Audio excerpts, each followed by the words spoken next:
ठीक है, Indian polity से स्टार्ट करेंगे आज। किस किसने पहले पढ़ी है पॉलिटी? आपने तो पढ़ ली है एक बार। और आपने हमने बीच से, कब से पॉलिटी बीच में थी जब आप आए थे? कहाँ से स्टार्ट, कहाँ से पढ़ी है आपने?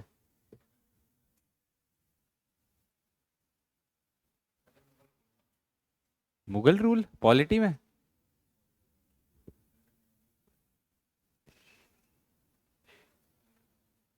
अंकुश आपने, आपने तो पढ़ी है डायरेक्टिव प्रिंसिपल से। और आपने शकील? अच्छा, ठीक है।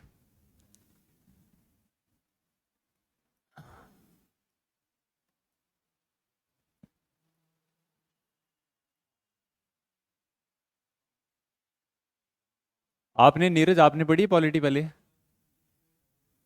थोड़ी थोड़ी आपने, आपने वरुण, कभी नहीं? नहीं पढ़ी कभी? पार्लियामेंट से पढ़ा, ठीक है ठीक। तो आज इंट्रोडक्टरी क्लास करेंगे, ठीक है, कि क्या क्या पढ़ने जा रहे हैं हम इसमें। क्या आप इंडियन पॉलिटी से क्या मतलब समझते हो?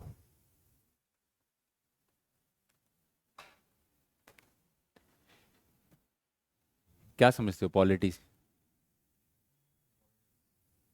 पॉलिटिक्स? पॉलिटिक्स अलग है, पॉलिटी अलग है।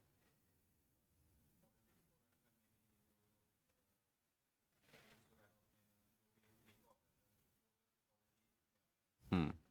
और कुछ?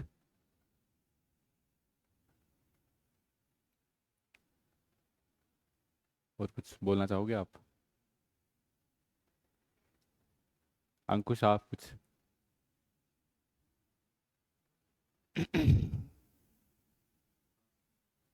हाँ, कॉन्स्टिट्यूशन। क्या? क्या हो गया? हाँ ले जाओ। खुला है, खुला है। आपने क्या बोला? कि पॉलिटिक्स जैसी होती है देश में, उसको चलाने के लिए। हाँ, मनीष आपने क्या बोला? जो भी रूल्स रेगुलेशंस होते हैं वो सब पॉलिटी में आते हैं। ठीक है, और आपने वरुण क्या बोला कि कॉन्स्टिट्यूशन जो है वो पॉलिटी। और कुछ ऐड करना चाहेगा कोई इसमें? हम्म। और कुछ ऐड करना चाहेगा कोई? और क्या क्या है पॉलिटी में?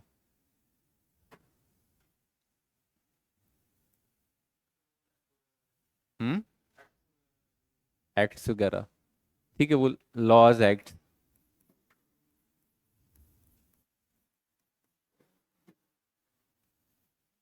विनोद आप बताओ, पॉलिटी से क्या समझते हो?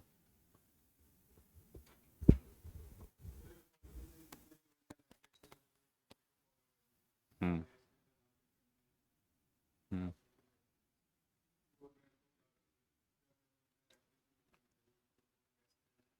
ठीक है, ठीक है, ये सब जो भी चीजें आपने बोली ये सब सही हैं। ठीक है, ये सब पॉलिटी में ही हम पढ़ते हैं। बट पॉलिटी है क्या बेसिकली? पॉलिटी एक सिस्टम है। ठीक है, सिस्टम किस चीज को चलाने का? देश को चलाने का। ठीक है, किसी एक देश को चलाने का, वहां की सरकार को, गवर्नमेंट को चलाने का जो सिस्टम है वो पॉलिटी है। ठीक है। अब देश में सरकार क्या क्यों है? सरकार का क्या काम है? क्या सरकार के बिना भी देश होते हैं जहां पे सरकार नहीं होती? हम्म।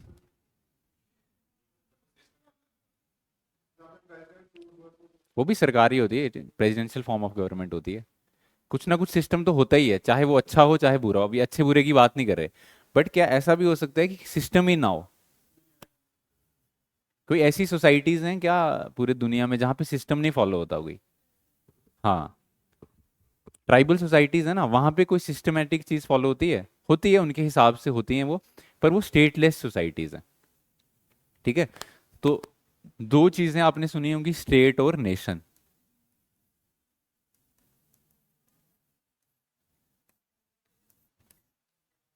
क्या समझते हो एक स्टेट से और नेशन से? नहीं नहीं, वैसा नहीं। स्टेट क्या होगा जिसमें जिसमें गवर्नमेंट होगी। ठीक है, और क्या होगा स्टेट में?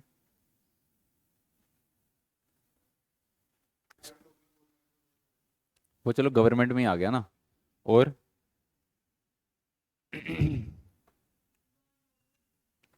ठीक है, वो सब गवर्नमेंट में ही आ गया, गवर्नमेंट में ही सब कुछ होगा।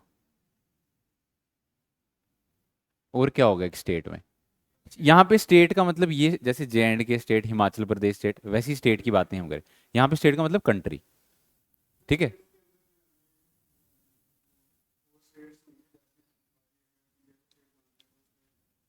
तो एक टेरिटरी होगी ना, स्टेट में टेरिटरी होगी, गवर्नमेंट होगी, तो लोग भी तो होंगे। ठीक है। और और ये जो गवर्नमेंट होगी ये कैसी होगी? क्या ये गवर्नमेंट किसी पे डिपेंडेंट होगी कि सोवरन होगी? तो ये चार चीजें जहां पे होंगी, उसको आप बोलोगे क्या? वो एक स्टेट है। ठीक है। तो जहां पे कुछ लोग रहते होंगे, अब लोग रहेंगे तो किसी टेरिटरी पे रहेंगे, किसी जगह पे रहेंगे। ठीक है। तो लोग रह रहे हैं, किसी टेरिटरी पे रह रहे हैं, और वो लोग काम कैसे कर रहे हैं? गवर्नमेंट के थ्रू। कोई भी काम कैसे हो रहा है उस जगह में? गवर्नमेंट के थ्रू काम हो रहा है।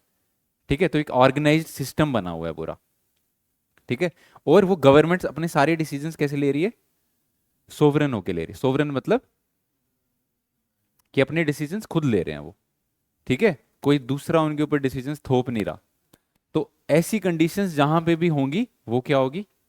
स्टेट होगी। ठीक है। जहां जहां पे भी, क्या इंडिया में ये कंडीशंस फुलफिल होती हैं? नहीं होती।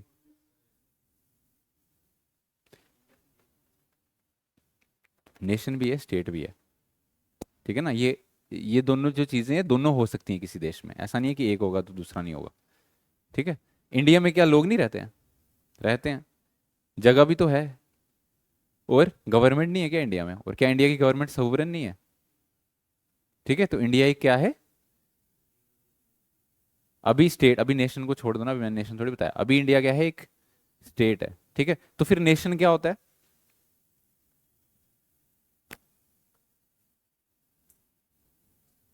हम्म। वतन। वतन क्या होता है? नहीं है सेम भाई। सेम होता तो मैं क्यों उधर दो चीजें लिखता? फिर पागल हूँ। सेम नहीं है। जब आप पॉलिटिकल साइंस पढ़ रहे हो तो फिर सेम नहीं है। ठीक है। हम्म। हम्म।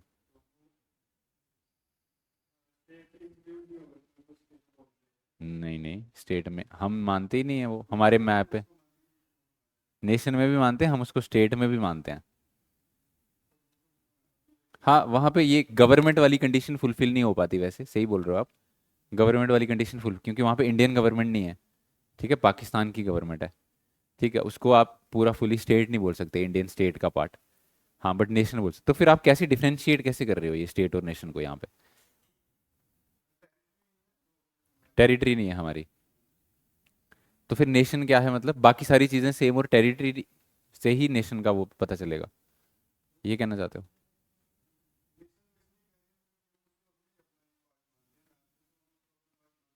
हम्म। नहीं, ये नहीं है ये नेशन का कंसेप्ट नहीं है। नेशन का आज मैंने हिस्ट्री की भी क्लास में थोड़ा सा बताया, नेशनलिज्म बताया ना। नेशनलिज्म क्या बताया मैंने आपको? कि नेशनलिज्म क्या होता है? देशभक्ति, पर कहाँ से आती है? हाँ, पर वो ट्रेस कैसे करते हैं? यूनिटी कहाँ से ट्रेस करते हैं? Through their, through their culture. ठीक है, थ्रू देयर लैंग्वेज। ठीक है, कहीं से तो आपको जोड़ना है ना एक दूसरे के साथ। तो कैसे जोड़ोगे? अब डोगरे लोग एक दूसरे के साथ कैसे कनेक्ट करते हैं? डोगरी बोल के। कहीं आपको बाहर चले जाओगे, कोई डोगरा दिखेगा तो आपका कनेक्शन बनेगा ना उसके साथ। कैसे बन रहा है वो? तो नेशन क्या है? जैसे एक स्टेट को हमने डिफाइन कर दिया चार हिस्सों, ऐसे नेशन को नहीं कर सकते। नेशन एक साइकोलॉजिकल कंसेप्ट है। क्या है? साइकोलॉजिकल मतलब आपके दिमाग में है। ठीक है, आपके दिमाग में क्या है? A feeling of oneness.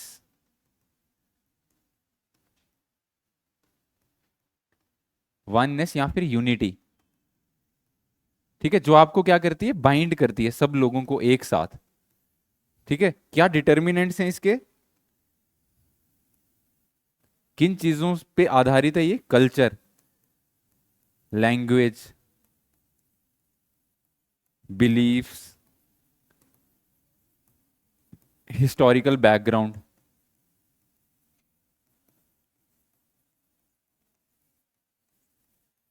तो ये सब चीजों को मिला के क्या बनता है, एक नेशन बनता है। ठीक है, पर जरूरी नहीं है कि कोई नेशन है और वो स्टेट भी हो, ऐसा जरूरी नहीं है। कोई एग्जांपल दे सकते हो आप मेरे को जो अ, एक नेशन तो है पर स्टेट नहीं है।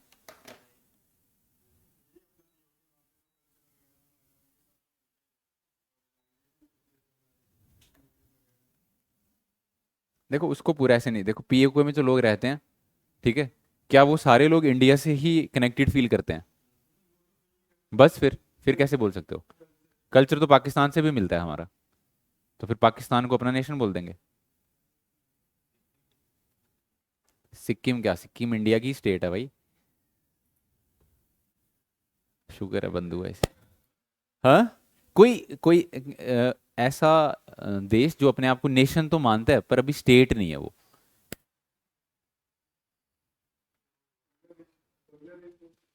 बांग्लादेश स्टेट है यार, कैसी बात कर रहे हो? श्रीलंका स्टेट है। नेपाल भी स्टेट है। हाँ, चाइना भी स्टेट है। वहाँ क्या है?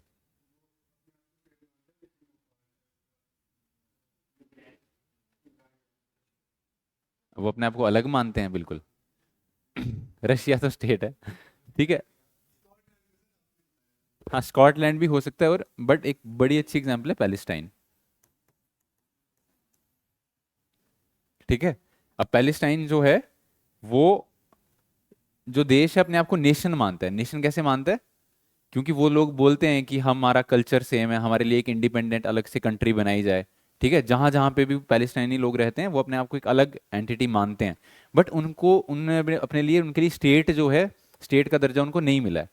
ठीक है, यूनाइटेड नेशंस में अभी मिल गया है थोड़ा बहुत, पर अभी एक इंडिपेंडेंट स्टेट नहीं बन पाई है वो। ठीक है, इसराइल ने उनको नहीं स्टेट बनने का, और बड़ी सारी कंट्रीज है जिन्होंने अभी उनको नहीं एक्नॉलेज किया एज एन इंडिपेंडेंट स्टेट। ठीक है, तो पैलेस्टाइन एक नेशन तो है पर। ठीक है, और नेशन देखो, कोई इंडिया का इंसान बाहर रह के भी इंडिया के प्रति नेशनलिज्म तो दिखा सकता है ना। ठीक है, क्योंकि उसका कल्चर इंडिया से मिलता जुलता है। जैसे आप पाकिस्तान को भी बोलो तो पाकिस्तान के लोगों को भी ऐसा लग सकता है कि हम इंडिया से ज्यादा कनेक्टेड हैं। ठीक है, तो कल को हो सकता है 40-50 साल के बाद पाकिस्तान वापस इंडिया में आ जाए। ठीक है, तो क्योंकि एक टाइम पे एक ही जैसा कल्चर, एक ही जैसा हिस्टोरिकल बैकग्राउंड, सब कुछ एक ही जैसा था। ठीक है, तो कोई देश नेशन हो सकता है, वो स्टेट नहीं हो सकता। क्या कोई देश ऐसा हो सकता है कि स्टेट हो और नेशन ना हो?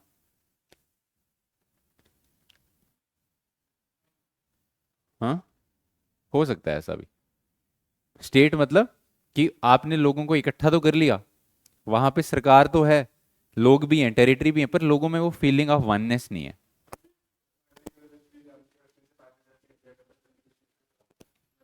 हाँ, कुछ लोगों के लिए। ठीक है, कुछ कश्मीरी लोगों के लिए, जैसे कश्मीरी कुछ लोग अभी भी नहीं मानते हैं कि हम इंडिया का हिस्सा हैं। ठीक है, तो उनके लिए वो इंडिया को अपना नेशन नहीं मानते। ठीक है, वो कश्मीर को एक सेपरेट, जैसे खालिस्तानी है। ठीक है, तो वो अपने लिए अलग ही एक खालिस्तान बनाना चाहते हैं। ऐसे बहुत से हैं, जैसे नागालैंड में है। ठीक है, वो ग्रेटर नागालैंड बनाना चाहते हैं अपने लिए अलग से नेशन। ठीक है, तो उनके माइंड में नेशन है अलग से, पर उनको स्टेट नहीं मिल रही अलग से। अब जैसे खालिस्तानियों के माइंड में तो नेशन है कि हमारे लिए एक अलग से खालिस्तान होगा, ऐसा ऐसा वहाँ पे ये होगा, वहाँ पे सिर्फ पंजाबी लोग रहेंगे। तो माइंड में तो उनके है नेशन वो, जहाँ से वो कल्चरली ये सारा हिस्सा अलग करना चाहते हैं, बट अभी स्टेट नहीं बन पा रही है उनकी। ठीक है, तो ऐसा हो सकता है ये सब चीज़ें। तो ये मैं आपको क्यों बता रहा हूँ कि अब देखो कोई स्टेट होगी तो वहां पे क्या होगा, लोग होंगे, जगह होगी, गवर्नमेंट होगी, कोई सोवरेनिटी होगी। पर गवर्नमेंट चलेगी कैसे? गवर्नमेंट चलेगी सिस्टम से। ठीक है, तो ये कॉम्प्लेक्स ऑर्गेनाइजेशन है। तो ये जिस सिस्टम से चलेगी, इस पूरे सिस्टम को हम क्या बोलते हैं, पॉलिटी। ठीक है, और पॉलिटी में आपको क्या पढ़ना है, आपको पॉलिटी।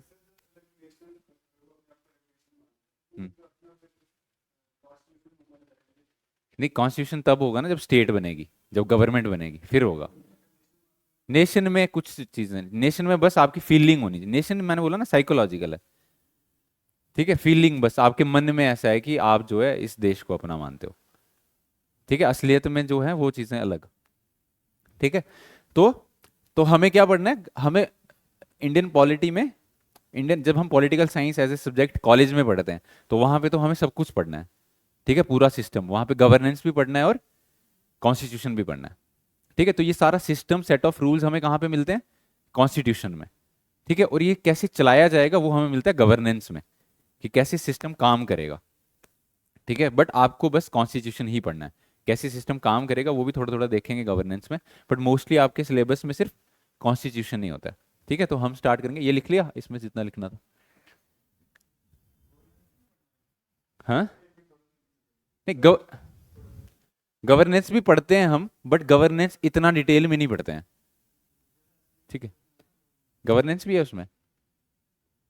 देखो गवर्नेंस का मतलब होता है कि जो गवर्नमेंट है वो काम कैसे करती है ग्राउंड लेवल पे, ठीक है। तो गवर्नेंस में फिर हम जो गवर्नमेंट के स्ट्रक्चर्स हैं उनको डेप्थ में पढ़ते हैं, ठीक है। तो थोड़ा थोड़ा तो पढ़ेंगे ही हम इसमें भी, ठीक है। पॉलिटी में भी गवर्नेंस के स्ट्रक्चर्स को हम उतना तो पढ़ते ही हैं जितना सही में आता है, तो उससे तो ज़्यादा ही पढ़ते हैं, ठीक है। पर डिटेल में गवर्नेंस एक अलग से सब्जेक्ट है, ठीक है, जो पब्लिक एडमिनिस्ट्रेशन में आता है, वहाँ पे एक अलग से ही सब्जेक्ट है गवर्नेंस, तो वो इतना डिटेल में नहीं हम पढ़ते हैं इसमें, ठीक है। लिख लो ये, फिर कॉन्स्टिट्यूशन स्टार्ट करते हैं।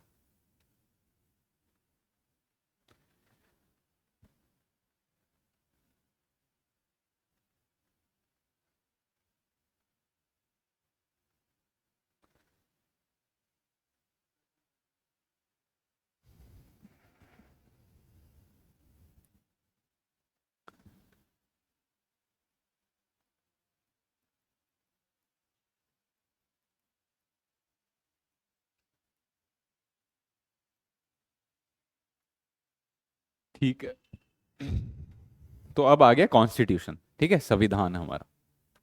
तो कॉन्स्टिट्यूशन क्या है फिर, पॉलिटी हमने पढ़ ली कि पूरा सिस्टम को हम पॉलिटी बोलेंगे, तो कॉन्स्टिट्यूशन क्या है फिर पॉलिटी में।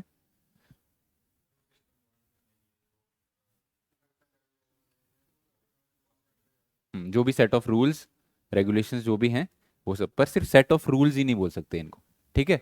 कॉन्स्टिट्यूशन को हम कैसे डिफाइन करेंगे, द, हम्म, हाँ हाँ वो सब भी, बट इसकी ज्यादा अप्रोप्रिएट डेफिनेशन क्या है, it is the fundamental and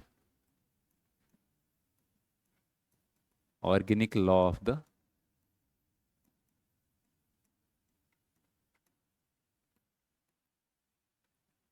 तो कॉन्स्टिट्यूशन क्या है, फंडामेंटल है प्लस ऑर्गेनिक लॉ है लैंड का। क्या है कॉन्स्टिट्यूशन, फंडामेंटल एंड ऑर्गेनिक, तो दो वर्ड्स का हमने यूज किया है, फंडामेंटल और ऑर्गेनिक, ठीक है। क्या मतलब है फंडामेंटल का, क्या मतलब होता है,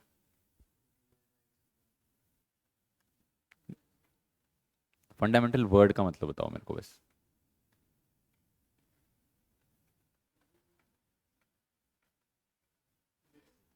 हाँ, फंडामेंटल मतलब बेसिक, बेसिक मतलब जिसके बिना वो चीज नहीं चल सकती, जिस चीज के लिए जो चीज फंडामेंटल है वो उसके बिना नहीं चल सकती है, ठीक है। जैसे आप एज ए ह्यूमन बॉडी आपकी कुछ फंडामेंटल नीड्स हैं, है ना, क्या क्या फंडामेंटल नीड्स हैं जिनके बिना आप नहीं रह सकते।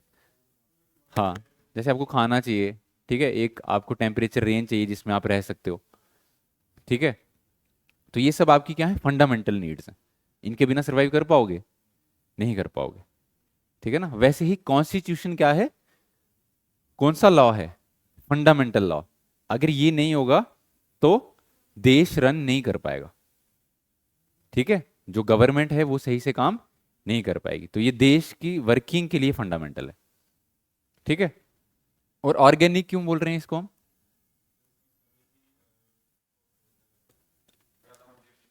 इसलिए ऑर्गेनिक बोल रहे हैं। ऑर्गेनिक वर्ड क्या होता है मतलब,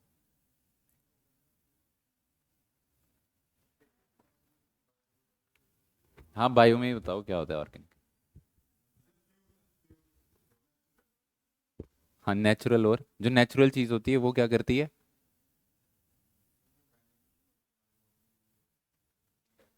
ठीक है ठीक है, बट ऑर्गेनिक का मतलब यहाँ पे है ग्रो से। जो ऑर्गेनिक चीज़ होगी वो क्या करेगी? नेचुरली ग्रो करेगी। ठीक है। तो कॉन्स्टिट्यूशन को हम क्यों ऑर्गेनिक बोल रहे हैं? क्योंकि कॉन्स्टिट्यूशन हमारा ऐसा नहीं है, हम बोलते हैं ना constitution is a living document. बोलते हैं ना कॉन्स्टिट्यूशन को लिविंग डॉक्यूमेंट, क्यों बोलते हैं? क्योंकि कॉन्स्टिट्यूशन ऐसा नहीं है कि जब बना दिया 1950 में तो बन गया अब। ठीक है। वो वक्त के साथ क्या हो रहा है? बदल रहा है। ठीक है, बदल के वक्त के साथ उसमें चेंजेस आ रहे हैं, उसमें चीज़ें ऐड कर रहे हैं हम। तो इसलिए इसको क्या बोला जा रहा है? ऑर्गेनिक बोला जा रहा है। ठीक है। जैसे जैसे ह्यूमन नीड्स चेंज हो रही हैं वैसे वैसे हमारा कॉन्स्टिट्यूशन भी चेंज हो रहा है। ठीक है। इसलिए इसको क्या बोलते हैं? ऑर्गेनिक। ठीक है। तो ये बिल्कुल कंप्लीट डेफिनेशन है कॉन्स्टिट्यूशन की। ठीक है। सेट ऑफ रूल्स वो सब है, वो कॉन्स्टिट्यूशन में ही है, बट इसमें पूरा कॉन्स्टिट्यूशन आ जाता है। ठीक है। अब constitution fundamental and organic law of the land है। कब बना ये हमारा कॉन्स्टिट्यूशन? कब बना कॉन्स्टिट्यूशन? 26 जनवरी 1950 को हमने क्या किया इसको? ठीक है, इनेक्ट किया। ठीक है, इनेक्ट वैसे 26 नवंबर 1949 में ही कर दिया था, पर 26 जनवरी एक हिस्टोरिकल डेट थी, लाहौर सेशन हुआ था और हमने माना था कि 26 जनवरी को इंडिपेंडेंस डे मानेंगे, मनाएंगे, इसलिए उसको कमेमोरेट करने के लिए 26 जनवरी को मनाया। बट क्या मेरे को बताओ कि ये 26 जनवरी 1950 को, और ये बनाने का प्रोसेस स्टार्ट कब हुआ था? 1946 में। ठीक है, जब कैबिनेट मिशन प्लान इंडिया में आया तो कैबिनेट मिशन प्लान के थ्रू कॉन्स्टिट्यूंट असेंबली बनाने की बात की गई। ठीक है, कि देश के लिए क्या बनाई जाएगी? कॉन्स्टिट्यूंट असेंबली बनाई जाएगी, और वो क्या करेगी? इस देश के लिए कॉन्स्टिट्यूशन को ड्राफ्ट करेगी। ठीक है। अब कॉन्स्टिट्यूंट असेंबली ने 2 ढाई साल का टाइम लगा के कॉन्स्टिट्यूशन बनाया हमारे लिए। पर क्या ये कॉन्स्टिट्यूंट असेंबली ने जो ये कॉन्स्टिट्यूशन बनाया, तो क्या ये फ्रेश कॉन्स्टिट्यूशन बन गया, या इसका प्रोसेस काफी पहले से ही स्टार्ट हो गया था? ठीक है, कब से स्टार्ट हो गया था? कब से? ब्रिटिशर्स के टाइम से। ठीक है। ब्रिटिशर्स जब इंडिया में आए, कब आए ब्रिटिशर्स इंडिया में? 1600 में। ठीक है। जब स्टार्टिंग में आए as a trading company, purely trade करने आए। बट 1757 के बाद उन्होंने इंडिया में लोकल जो पॉलिटिक्स थी, यहाँ पे जो जो भी प्रिंसली स्टेट्स थी उनके साथ इंटरफेरेंस करना स्टार्ट किया। ठीक है, 1757 के बाद। और 1857 आते आते मोस्टली जितनी प्रिंसली स्टेट्स थी सबको अनेक्स कर लिया। ठीक है, सबके साथ कोई ना कोई एग्रीमेंट साइन करके उनको अपने कंट्रोल में ले लिए। ठीक है। तो धीरे धीरे जो एक ट्रेडिंग कंपनी थी वो क्या बन गई? यहाँ पे एडमिनिस्ट्रेशन चलाने लग पड़ी। अब एडमिनिस्ट्रेशन चलाएंगे तो कुछ सेट ऑफ रूल से चलाएंगे, चलाएंगे ना, तो उन्होंने भी यहाँ पे क्या बनाए? लॉज बनाए। ठीक है, अलग अलग टाइम पे ब्रिटिशर्स ने अलग अलग यहाँ पे एक्ट्स लाए। उन्हीं एक्ट्स, वही जो एक्ट स्टार्टिंग में आए, फिर धीरे धीरे उन्हीं में क्या होता गया? चेंजेस होते गए। ठीक है।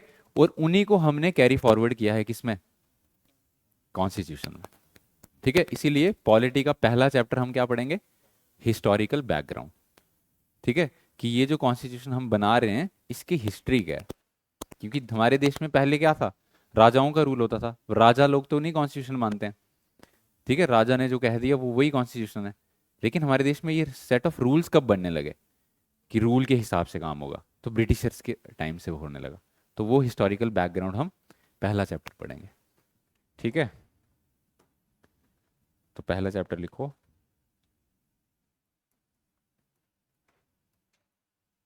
हिस्टोरिकल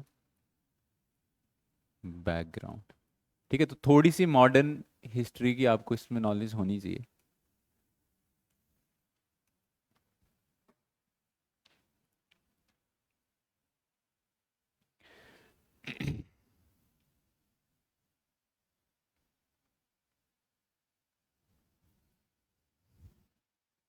थोड़ी सी मॉडर्न हिस्ट्री रिवाइज करेंगे अब।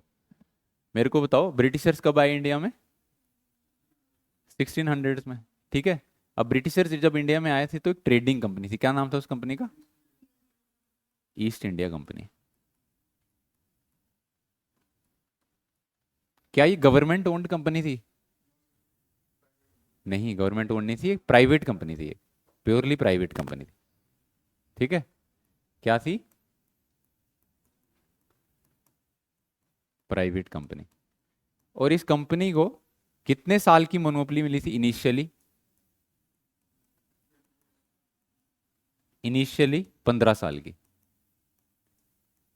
ठीक है, तो जो क्वीन थी ब्रिटेन में, उन्होंने बोला कि 15 साल के लिए आप क्या कर सकते हो, इंडिया में जाके ट्रेड कर सकते हो। तो कोई और कंपनी अब आके इंडिया में ट्रेड नहीं करेगी ब्रिटेन से। ठीक है, तो ये कंपनी आ गई यहाँ पे ट्रेड करने लगी। ठीक है, 1600 में इंडिया में किसका रूल था? मुगल्स का। कौन मुगल एम्परर था इस टाइम पे इंडिया में? जहांगीर। कौन था? जहांगीर। और इसी के कोर्ट में आया था कैप्टन हॉकिंस।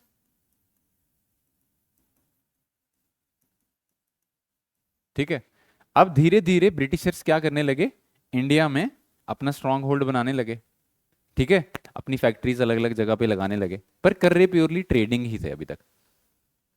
ठीक है, तो इन्होंने अपना स्ट्रांग होल्ड कहां कहां बनाया? बॉम्बे, मद्रास, बंगाल। इनिशियली इन 3 जगहों पे इन्होंने क्या किया? ट्रेडिंग करना स्टार्ट किया। ठीक है, धीरे धीरे अपना स्ट्रांग होल्ड बनाने लगे इन जगहों पे। ठीक है, अब यहां पे मुगल रूल क्या होने लगा? धीरे धीरे डिक्लाइन होने लगा। ठीक है, 1707 में क्या हुआ? औरंगजेब की डेथ हो जाती है।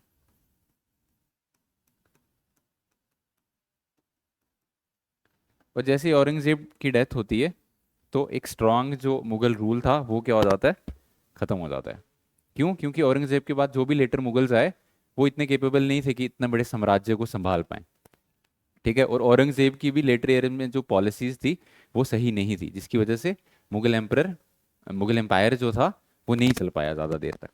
ठीक है, और जैसे ही मुगल्स का डिक्लाइन स्टार्ट हुआ,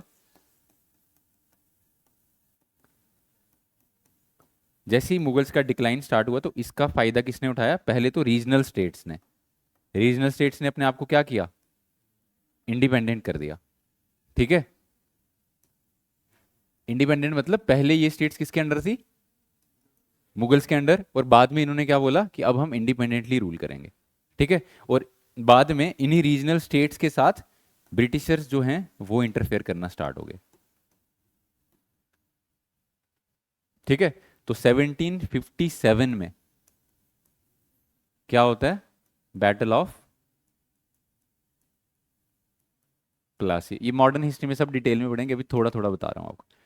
1757 में बैटल ऑफ प्लासी होती है, जब ब्रिटिशर्स पहली बार यहां के किसी राजा के साथ 1 to 1 लड़ते हैं। ठीक है, तो ये बैटल किसके बीच में हो रही है? बंगाल के नवाब के बीच में और ब्रिटिशर्स के बीच में। ठीक है, अब इस बैटल को कौन जीत जाता है? ब्रिटिशर्स ये बैटल जीत जाते हैं। ठीक है, अब ब्रिटिशर जब ये बैटल जीतते हैं तो ऑब्वियसली बंगाल में इनका स्ट्रांग होल्ड और ज्यादा हो गया। ठीक है, उसके बाद 1764 में एक और बैटल होती है, बैटल ऑफ बक्सर। और इस बैटल में तो मुगल एम्परर शाह आलम और अवध का नवाब प्लस बंगाल का नवाब, इन तीनों को इकट्ठे हिरा देते हैं ब्रिटिशर्स। ठीक है, अब जब इन तीनों को इकट्ठा हरा देते हैं तो बड़ा मेजर पोर्शन है जो इंडिया का इन्होंने जिनको हरा दिया। तो इनको हराने के बाद ब्रिटिशर्स को क्या मिल जाता है? रेवेन्यू कलेक्टिंग राइट्स मिल जाते हैं। क्या मिल जाता है? Revenue collecting rights. कहां के? बंगाल, बिहार और उड़ीसा। ठीक है, रेवेन्यू कलेक्टिंग राइट समझते हो कि क्या कर सकते हैं? टैक्स ले सकते हैं लोगों से। ठीक है, पहले ये क्या कर रहे थे सिर्फ, अब सिर्फ इनको ट्रेडिंग राइट्स चाहिए होते थे कि हमें यहां पे ट्रेड करने दो, यहां पे भी ट्रेड करने दो। अब देखो क्या मांग रहे हैं ये, इन्होंने क्या मांगा 1764 के बाद? कि हमें रेवेन्यू कलेक्टिंग राइट्स दे दो, बंगाल, बिहार और उड़ीसा के। तो धीरे धीरे ये एक प्राइवेट कंपनी है अभी भी, और ये प्राइवेट कंपनी अब क्या करने लगी है? एडमिनिस्ट्रेशन करने लगी है, रूल करने लगी है इंडिया पे। ठीक है, तो अब ये जब रूल करने लगे, अभी तक प्राइवेट कंपनी है, तो जो पीछे ब्रिटिश क्राउन है, जो ब्रिटिश पार्लियामेंट है, उनको ये लग रहा है कि अब ब्रिटिश पार्लियामेंट को ना ये हर साल पैसा देते थे यहाँ से, ठीक है, क्योंकि वो इनकी ट्रूप्स देते थे, इनको आर्मी की हेल्प देते थे, तो उनको हर साल कुछ पैसा ये पे करते थे, और यहाँ पे तो बड़ा पैसा कमा रहे थे। और ये जब ये दो बैटल्स होती हैं, इनको ये रेवेन्यू कलेक्टिंग राइट्स मिलते हैं, तो ब्रिटिश क्राउन की नज़र जो है इस कंपनी पे पड़ती है। वो तब इंटरेस्ट लेना स्टार्ट करते हैं, क्योंकि उनको लगता है कि ये तो बड़ा पैसा कमा रहे हैं इंडिया में, ठीक है, तो इसका मतलब इनको तो हमें ज़्यादा फायदा करवाना चाहिए, ठीक है। लेकिन वो प्राइवेट कंपनी थी, वो तो खुद ही ऐश कर रहे थे उस टाइम पे, ठीक है। तो पहली बार ब्रिटिश क्राउन को लगता है कि हमें अब इंटरफेयर करना चाहिए, ये प्राइवेट कंपनी में कुछ तो दखल अंदाजी हमें करनी चाहिए, ठीक है। तो अब ब्रिटिश क्राउन क्या करता है, पहली बार सोचता है कि मैं कुछ तो करूं, अब इंटरफेयर करूं कुछ। तो 1773 में क्या करता है ब्रिटिश क्राउन, एक रेगुलेटिंग एक्ट लेके आता है। क्या लेके आता है, क्यों लेके आता है ये रेगुलेटिंग एक्ट? ताकि कंपनी के अफेयर्स को रेगुलेट किया जाए। कंपनी यहाँ पे कैसा काम कर रही है उसकी उसको देख सुने उसकी की जाए कुछ, उसके ऊपर कुछ तो कंट्रोल लगाया जाए, ठीक है। कंपनी अपनी मनमानी ना करे, उसको रोका जाए थोड़ा, ठीक है। और ब्रिटिशर्स तो ऑब्वियसली अपना फायदा ज्यादा, तो वो चाह रहे थे कि ब्रिटिश गवर्नमेंट का भी ज्यादा फायदा हो, ठीक है। तो ज्यादा फायदे के लिए, क्योंकि यहाँ पे कंपनी सिर्फ अपना फायदा देख रही थी, ठीक है, वो उनको वही एक परमानेंट पेमेंट जो देनी थी वही दे रहे थे। पर क्राउन को ये पता चल गया था कि ये अब वहाँ पे बड़ा पैसा कमा रहे हैं, तो हमें ज़्यादा फायदा चाहिए। तो ब्रिटिश क्राउन ने क्या किया रेगुलेटिंग एक्ट में, देखो यहाँ पे कंपनी काम कैसे करती थी, कंपनी का ना एक बोर्ड ऑफ डायरेक्टर्स होता था। क्या होता था? बोर्ड ऑफ डायरेक्टर्स जो कंपनी को चलाते थे, ठीक है। अब सरकार ने क्या बोला कि ये जो बोर्ड ऑफ डायरेक्टर्स हैं ये अब क्या करेंगे, किसको रिपोर्ट करेंगे, ब्रिटिश पार्लियामेंट को, ठीक है। तो रेगुलेटिंग एक्ट में क्या बोला गया कि अब जो ये बोर्ड ऑफ डायरेक्टर्स हैं कंपनी के, ये किसको रिपोर्ट करेंगे, पार्लियामेंट को,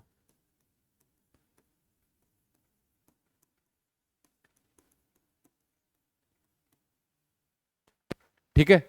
अब जब रिपोर्ट करेंगे ब्रिटिश पार्लियामेंट को, तो रिपोर्ट क्या करेंगे, बताएंगे कि वहां पे कितना हमें फायदा हो रहा है, हम क्या क्या काम कर रहे हैं इंडिया में, वो सब चीजें पार्लियामेंट में बताएंगे, ठीक है। एक चीज तो ये बोली, दूसरा क्या बोला,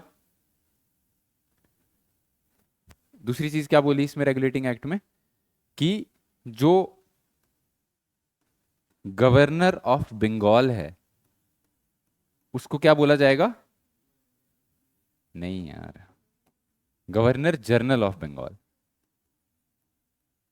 क्या बोला जाएगा, गवर्नर जनरल ऑफ बंगाल। और ऐसा पहला गवर्नर जनरल कौन बना बंगाल का, वैरन हेस्टिंग्स, ठीक है। तो फर्स्ट गवर्नर जनरल कौन बना,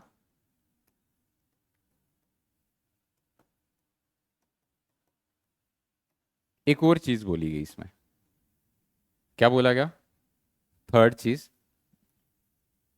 कि जो मद्रास और बॉम्बे के गवर्नर होंगे वो इसके सबॉर्डिनेट्स होंगे, वो इसके अंडर काम करेंगे अब, ठीक है। पहले क्या होता था, मद्रास का एक अलग से गवर्नर, और बॉम्बे का अलग से गवर्नर, और बंगाल का अलग से गवर्नर, तीनों अलग अलग से गवर्नर होते थे, अपनी अपनी स्टेट देखते थे, बोर्ड ऑफ डायरेक्टर्स को रिपोर्ट करते थे तीनों, ठीक है। और बोर्ड ऑफ डायरेक्टर्स को बताते थे कि ऐसा काम है, इतना प्रॉफिट है, ये है वो है सब कुछ।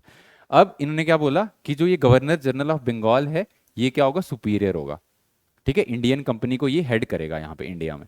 और जो बाकी दो गवर्नर हैं वो इसके क्या बन जाएंगे, सबॉर्डिनेट। तो किस, ये क्या हो रहा है इंडिया में, सेंट्रलाइजेशन स्टार्ट हो गई। क्या स्टार्ट हो गई,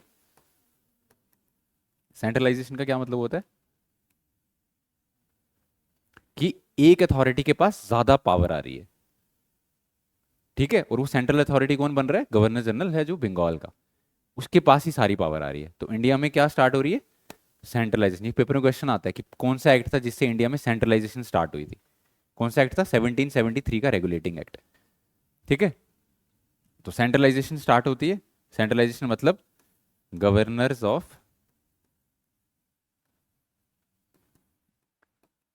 मद्रास एंड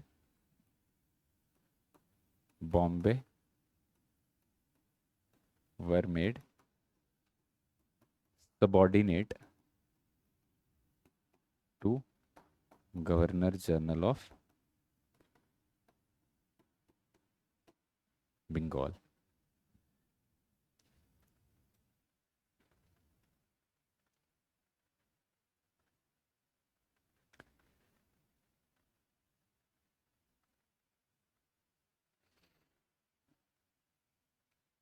ठीक है। और क्या किया गया, एक सुप्रीम कोर्ट भी बनाया इन्होंने। कहाँ पे, ये लिख लिया है? हैं? लिख लो ये, इसने नहीं लिखा।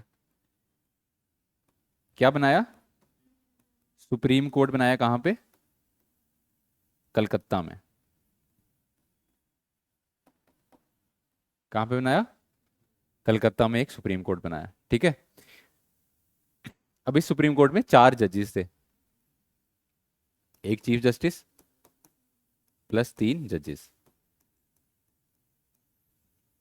ठीक है।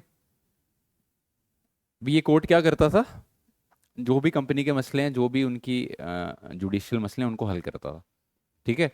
और अब क्योंकि यहाँ पे बंगाल में उस टाइम पे कंपनी का ही रूल था, ठीक है, तो लोगों के भी जो जुडिशियल मसले हैं वो भी सारे ये लोग देखते थे, ठीक है। सिविल मसलों के लिए इन्होंने क्या किया होता था, मुसलमानों का अगर कोई सिविल मसला है तो उसके लिए मौलवी से सलाह लेते थे, ठीक है। और अगर हिंदुओं का है कोई तो जो प्रीस्ट होता है उससे जो है सलाह लेते थे कि कैसे हिंदू सोशल लॉज क्या हैं उनके बारे में जानने के लिए, ठीक है। तो ये बनाया, और क्या किया इन्होंने, बोला कि जो भी ब्रिटिश ईस्ट इंडिया कंपनी का सर्वेंट है वो इंडिया में किसी से भी गिफ्ट नहीं लेगा, क्योंकि ये लोग यहाँ पे क्या करते थे, करप्शन करते थे बहुत ज़्यादा, ठीक है। तो इस एक्ट में प्रोहिबिट कर दिया, प्रोहिबिटेड ब्रिटिश सर्वेंट्स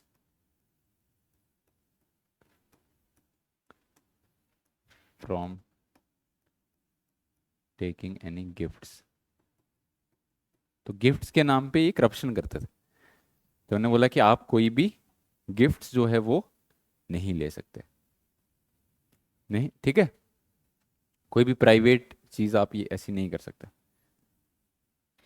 और भी कुछ किया गया था, गवर्नर जनरल ऑफ बंगाल जो है उसकी एक एग्जीक्यूटिव काउंसिल बनाई गई थी 4 मेंबर्स की, जो क्या करेगी, उसको असिस्ट करेगी, ठीक है।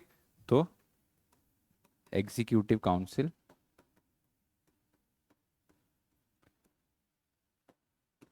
Of 4 members to assist governor general of Bengal, ठीक है। तो ये चीजें हुई थी रेगुलेटिंग एक्ट ऑफ 1773 में। क्या क्या हुआ था? पहला, बोर्ड ऑफ डायरेक्टर्स किसको रिपोर्ट करेंगे? ब्रिटिश पार्लियामेंट को, ठीक है। दूसरा, सेंट्रलाइजेशन स्टार्ट हुई। सेंट्रलाइजेशन में क्या है, उससे पहले बताओ, गवर्नर ऑफ बंगाल को क्या बनाया गया? Governor general of Bengal. और पहला गवर्नर जनरल कौन बना? लॉर्ड वेरन हेस्टिंग्स, ठीक है। और सेंट्रलाइजेशन स्टार्ट की, मतलब जो गवर्नर जनरल है बंगाल का उसको सुपीरियर बनाया मद्रास और बॉम्बे के गवर्नर से, ठीक है, वो उसको रिपोर्ट करेंगे अब। और क्या किया, सुप्रीम कोर्ट बनाया कलकत्ता में, ठीक है। उसके बाद ब्रिटिश सर्वेंट्स को बोला कि आप कुछ प्राइवेट गिफ्ट्स नहीं लोगे, ठीक है। और जो गवर्नर जनरल है बंगाल का उसके लिए एक 4 मेंबर काउंसिल बनाएगी जो उसको क्या करेगी, असिस्ट करेगी, ठीक है। याद रहेगा, जो भी हिस्टोरिकल बैकग्राउंड है इसमें जितने भी एक्ट्स हैं इससे क्वेश्चन आते हैं 2-3 क्वेश्चन, ठीक है। और ये भूल जाते हैं बच्चे मतलब, पर मैं आपको याद करवा दूंगा पूरे जब तक क्लास खत्म होगी। आज वाली में तो नहीं होंगे कंप्लीट, पर कल जब होगी खत्म, कल हम खत्म कर लेंगे ये, आपको याद हो जाएगा सब, ठीक है। उसके बाद अब ये 1773 में रेगुलेटिंग एक्ट तो आया, ठीक है। सरकार ने कोशिश की कि कंपनी को रेगुलेट करने की, बट कंपनी ने जो क्या किया, इंफॉर्मेशन देने को बोला था बोर्ड ऑफ डायरेक्टर्स को, इन्होंने उस इंफॉर्मेशन को सप्रेस किया, इन्होंने नहीं दी सही इंफॉर्मेशन। क्यों नहीं दी सही इंफॉर्मेशन? क्योंकि यहाँ पे करप्शन कर रहे थे, ठीक है, बहुत हाई लेवल पे करप्शन, कंपनी इतना पैसा यहाँ पे छाप रही थी उस टाइम, ठीक है। और सरकार को नहीं बताया उसके बारे में, पर सरकार को धीरे धीरे इस चीज़ का पता लगने लगा कि कंपनी कुछ ना कुछ इन्फॉर्मेशन तो सप्रेस कर रही है, ठीक है। तो 10 साल के बाद इस रेगुलेटिंग एक्ट को ठीक करने के लिए एक और एक्ट लाया जाता है जिसका क्या नाम था, पिट्स इंडिया एक्ट ऑफ 1784, ठीक है। तो दूसरा एक्ट लिखो,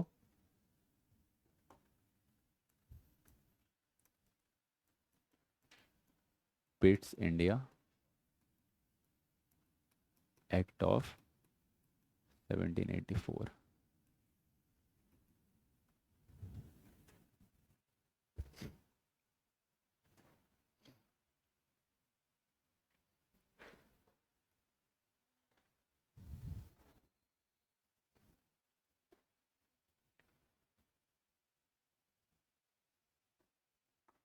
इसमें क्या किया गया?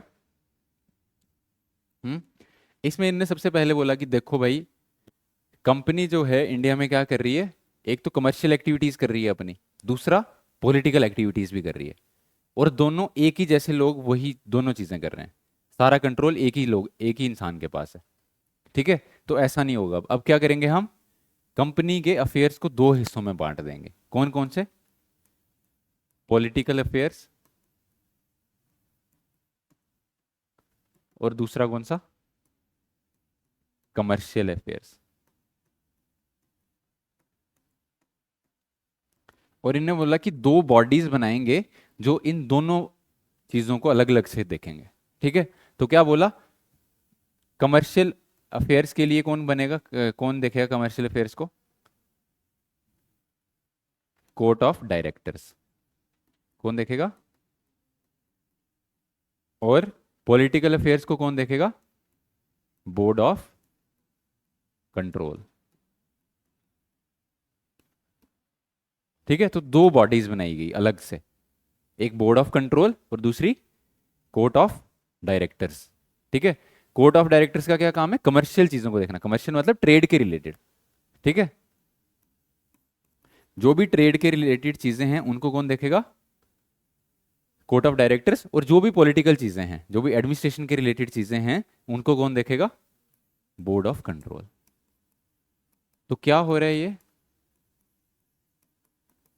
हम्म एक system of double government, dual government start हो रहा है।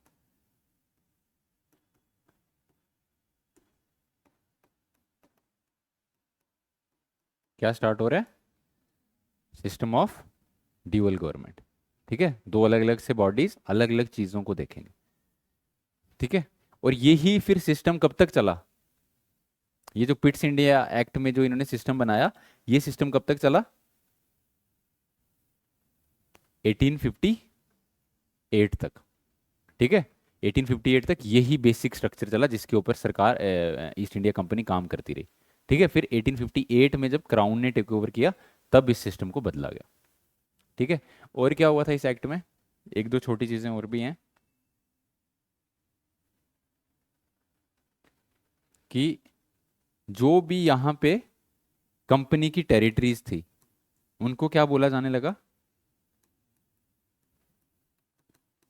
जो भी कंपनी ने अपने कंट्रोल में एरिया रखा था, उसको क्या बोला जाने लगा?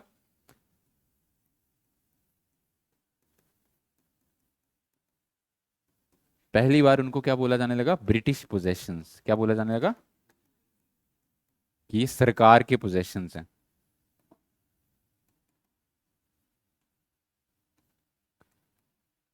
ठीक है, कंपनी की टेरिटरीज को ब्रिटिश पोजेशंस बोला जाने लगा।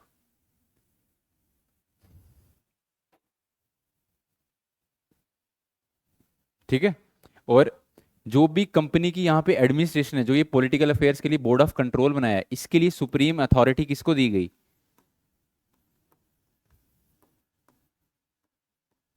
किसको दी गई? ब्रिटिश पार्लियामेंट को। कि कमर्शियल अफेयर्स तो कंपनी खुद देखे, बट जो पॉलिटिकल अफेयर्स हैं उनके ऊपर सारे लॉज, जो भी चीजें होंगी, कौन करेगा? ब्रिटिश पार्लियामेंट करेगी। तो धीरे धीरे क्या हो रहा है, कंपनी के ऊपर किसका कंट्रोल बढ़ रहा है? ब्रिटिश पार्लियामेंट का कंट्रोल धीरे धीरे बढ़ रहा है कंपनी के ऊपर। ठीक है,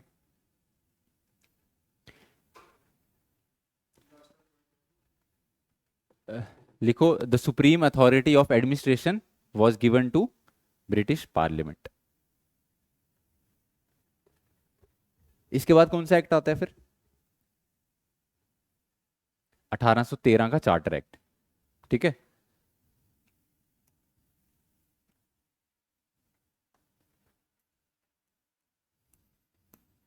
चार्टर एक्ट ऑफ 1813। ठीक है, अब जितने भी चार्टर एक्ट्स आएंगे तो धीरे धीरे क्या किया जाएगा, कंपनी के रूल को धीरे धीरे कम किया जाएगा, और ब्रिटिशर्स जो हैं अपनी पावर धीरे धीरे बढ़ाएंगे। ठीक है, जो पहला एक्ट है चार्टर एक्ट, ये 1813 में, इसमें क्या किया गया? हम्म हाँ, मोनोपली को खत्म किया। ठीक है, monopoly of east India company was ended. पर क्या कंप्लीट मोनोपोली को एंड किया गया? पार्शल। दो चीजों में इनकी मोनोपोली रखी, कौन कौन सी? एक तो चाय में जो ट्रेड करते थे, ट्रेड इन टी, और दूसरा वो जो चाइना के साथ ट्रेड करते थे, ट्रेड विद चाइना। तो दो चीजों में मोनोपोली रखी और बाकी मोनोपोली खत्म कर दी। ठीक है, और भी कुछ हुआ था इस एक्ट में? हम्म 1 लाख सरकार ने दिए पैसे, किसके लिए? हाँ, फॉर एजुकेशन।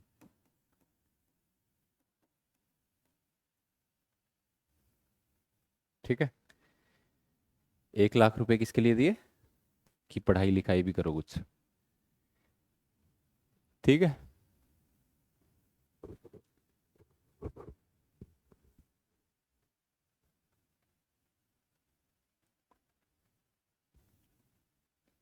उसके बाद लिखो चार्टर एक्ट ऑफ 1833।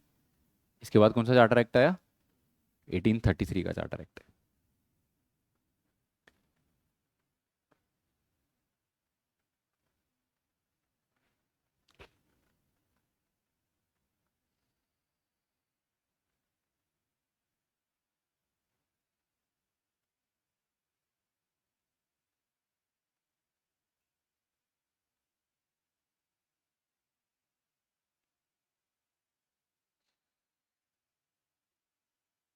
इसमें क्या किया गया 1833 वाले में? लिख लिया ये?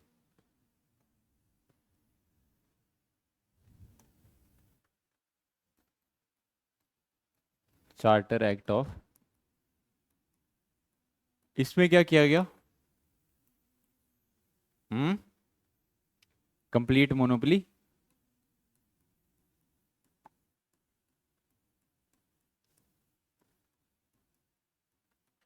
खत्म कर दी गई, और क्या किया? सेंट्रलाइजेशन पीक पे पहुंच गई।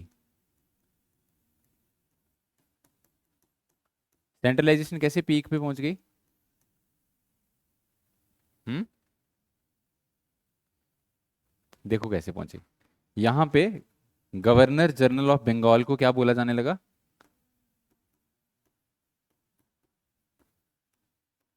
Governor general of India. पहला कौन बना governor general of India? William बेंटनिक।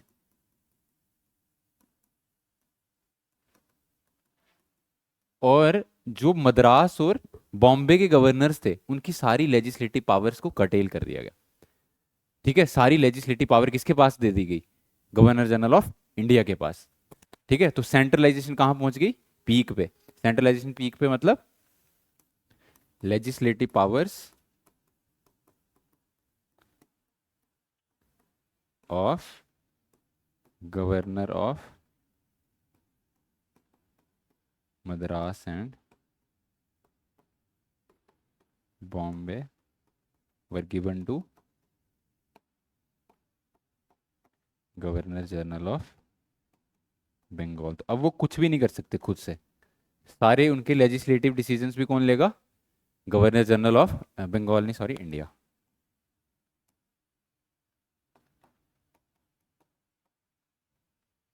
सारे लेजिस्लेटिव डिसीजंस कौन लेगा? गवर्नर जनरल ऑफ इंडिया लेगा। तो यहाँ पे सेंट्रलाइजेशन पी मतलब, सेंट्रलाइजेशन पीक पे मतलब कि जो प्रोविंसेस हैं बाकी, उनके पास कोई पावर नहीं है अब। सारी पावर किसके पास है? गवर्नर जनरल ऑफ इंडिया के पास। 1773 में सेंट्रलाइजेशन स्टार्ट हुई थी। क्या नहीं था इंडिया का? हाँ हाँ, सिर्फ बंगाल का। 1833 में पूरे क्योंकि अब ज़्यादा एरिया इनके कंट्रोल में आ गया ना। ठीक है, उस टाइम 1773 तक अभी सिर्फ बंगाल ही था इनके कंट्रोल में। अभी मराठास नहीं था इनके कंट्रोल में, मैसूर इनके कंट्रोल में नहीं था। ठीक है, इसीलिए तब गवर्नर जनरल ऑफ बंगाल बनाया। बाद में जब मराठास मैसूर ये सब जीत लिए, सिख सिख तो अभी बाद में जीतेंगे 1846 में।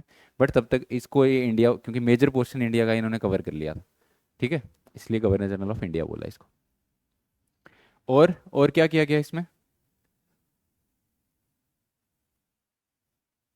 और भी था कुछ इसमें, बस यही है इसमें, इतना ही। ठीक है, समझ गए? ये सब चीज़ें इसमें हुई। उसके बाद 1833 के एक्ट के बाद कौन सा एक्ट आता है? चार्टर एक्ट ऑफ,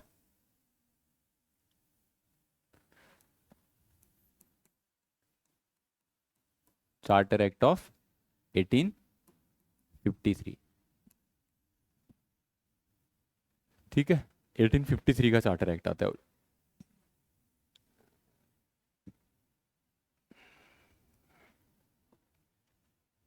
इसमें क्या किया जाता है? देखो, इस 1853 से पहले पहले तक जो ब्रिटिश ईस्ट इंडिया कंपनी है, अपनी एडमिनिस्ट्रेशन जो यहाँ पे चला रही थी, उसमें जो लोग काम कर रहे थे, उन लोगों को कौन अपॉइंट कर रहा था? ईस्ट इंडिया कंपनी कर रही थी, क्योंकि प्राइवेट कंपनी है। ठीक है, और कैसे अपॉइंट कर रही थी ईस्ट इंडिया कंपनी? अपनी मर्जी से। ठीक है, कोई एग्जाम नहीं होता था, कुछ नहीं होता था, सिर्फ जो उनका मन कर रहा है, जिसको जो उनका बंदा पैसे दे रहा है, उसको वो अपॉइंट कर देते थे एडमिनिस्ट्रेशन में। पर 1853 में क्या किया गया? System of open competition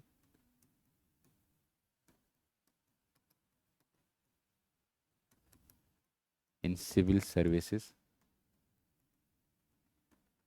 was introduced।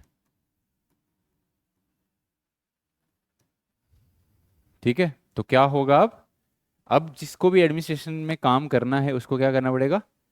एक एग्जाम पास करना पड़ेगा। ठीक है, और जो जो ये एग्जाम पास करेगा, उसको क्या करेंगे हम? सिलेक्ट करेंगे। ठीक है, इसी के लिए मैकॉले कमेटी बनी थी 1854 में।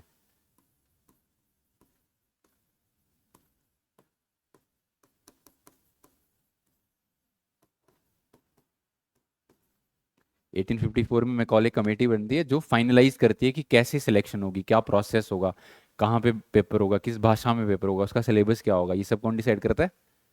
Macaulay committee. पेपर में क्वेश्चन आता है कि मैकॉले कमेटी किस लिए बनाई गई थी? किस लिए बनाई गई थी? सिविल सर्विसेज की अपॉइंटमेंट के लिए। ठीक है, तो अब मेरे को बताओ, पर क्या इस ओपन कंपटीशन में इंडियंस पार्टिसिपेट कर सकते हैं? अभी नहीं कर सकते। ठीक है, अभी ये सिस्टम किसके लिए है? सिर्फ सिर्फ ब्रिटिशर्स के लिए। ये एग्जाम कौन दे सकता है? सिर्फ Britishers.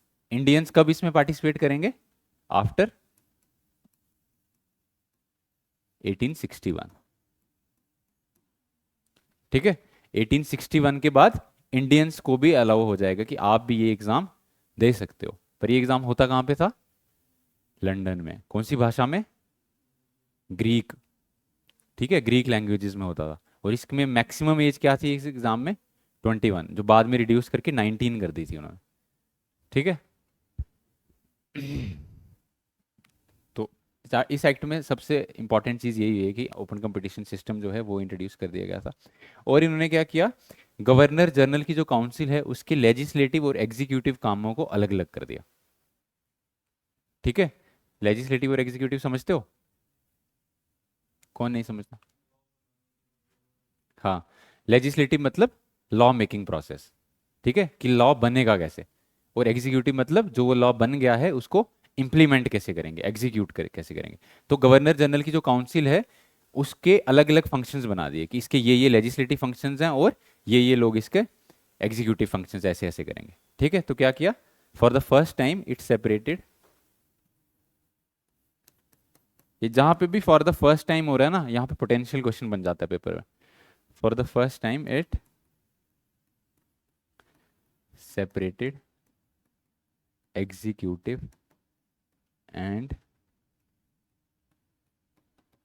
legislative functions of governor general's executive council। ठीक है,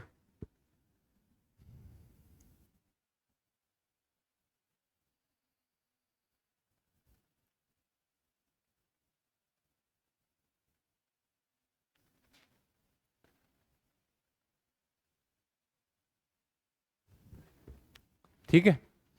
अब 1853 के बाद क्या हुआ? एक इंपॉर्टेंट घटना हुई हमारे देश में। क्या? 1857 में क्या हुआ? रिवोल्ट हुआ। ठीक है, क्रांति हुई एक, जहां पे क्या हुआ, लोगों ने ब्रिटिश राज के खिलाफ पहली बार क्या किया, मिलके रिवोल्ट किया, बगावत की। ठीक है, और जैसी वो बगावत हुई इतने बड़े लेवल पे, इससे पहले कभी ब्रिटिशर्स के खिलाफ बगावत नहीं हुई थी इंडिया में। ठीक है, अब ये जब बगावत होती है तो तब ब्रिटिश सरकार को ऐसे लगने लगता है कि नहीं, अब हमें कुछ चेंजेस करने पड़ेंगे इंडिया में, जैसे हम सिस्टम चला रहे हैं वैसे सिस्टम नहीं चलेगा। ठीक है, तो 1858 में क्या करते हैं, एक और एक्ट लेके आते हैं जिसको हम बोलते हैं एक्ट ऑफ गुड गवर्नेंस। ठीक है, और इस एक्ट में कंपनी के रूल को एबॉलिश कर दिया जाता है, बिल्कुल कंपनी को हटा दिया जाता है यहाँ से, और कौन टेक ओवर कर लेता है, क्राउन। ठीक है, ब्रिटिश क्राउन अब खुद जिम्मेदारी लेता है कि अब जो भी काम होगा इंडिया में वो हम खुद करेंगे। ठीक है, तो 1858 के बाद कल करेंगे, बहुत है आज के लिए इतना। ठीक है, तो क्या क्या पढ़ा हमने आज, एक बार रिवाइज कर लेते हैं। हिस्टोरिकल बैकग्राउंड में सबसे पहले रेगुलेटिंग एक्ट पढ़ा 1773 का। ठीक है, क्या हुआ उस एक्ट में, सेंट्रलाइजेशन स्टार्ट हुई। ठीक है, हाँ, गवर्नर जनरल कहाँ का, बंगाल का, पहला कौन बना, वॉरेन हेस्टिंग्स। ठीक है, और बोर्ड ऑफ जो डायरेक्टर है उसको क्या बोला कि आप किसको रिपोर्ट करोगे, ब्रिटिश पार्लियामेंट को रिपोर्ट करोगे। ठीक है, उसके बाद 10 साल के बाद पिट्स इंडिया एक्ट आता है। ठीक है, इसमें सुप्रीम कोर्ट भी बनाया जाता है, कहाँ पे, कलकत्ता में। ठीक है, अच्छा, उसके बाद 10 साल के बाद पिट्स इंडिया एक्ट आता है। पिट्स इंडिया एक्ट में क्या क्या किया जाता है, कंपनी के कमर्शियल और पॉलिटिकल अफेयर्स को अलग अलग कर दिया जाता है। ठीक है, कमर्शियल अफेयर्स को कौन देखेगा, कोर्ट ऑफ डायरेक्टर्स, और पॉलिटिकल को बोर्ड ऑफ कंट्रोल। इस सिस्टम को हम क्या बोलते हैं, system of dual government, double government.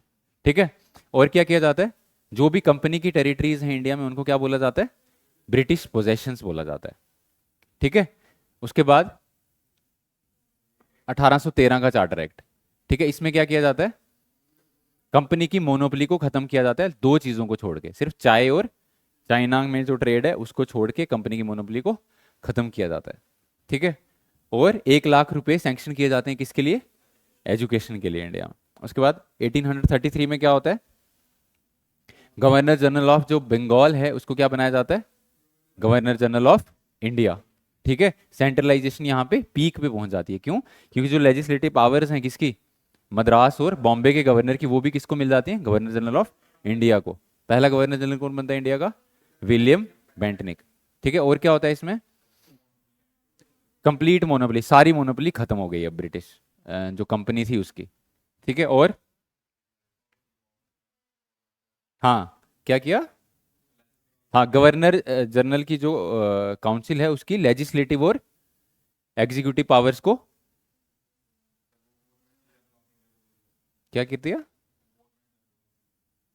हाँ, गवर्नर जनरल ऑफ इंडिया को दे दिया। ठीक है, उसके बाद 1853 का चार्टर एक्ट, उसमें क्या हुआ, हाँ, कि जो एडमिनिस्ट्रेशन में लोग आते थे पहले कैसे आते थे, अपनी मर्जी से।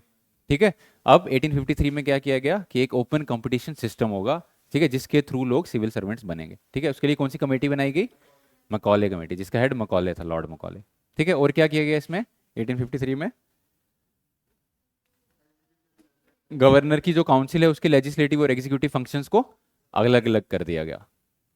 ठीक है, समझ गए, तो ये सब हो गया कंपनी के अंडर। अब हम पढ़ेंगे क्राउन के अंडर क्या क्या हुआ। ठीक है, जब तक कंपनी थी ये चेंजेस हुए इंडिया में। ठीक है, बाकी कल करेंगे।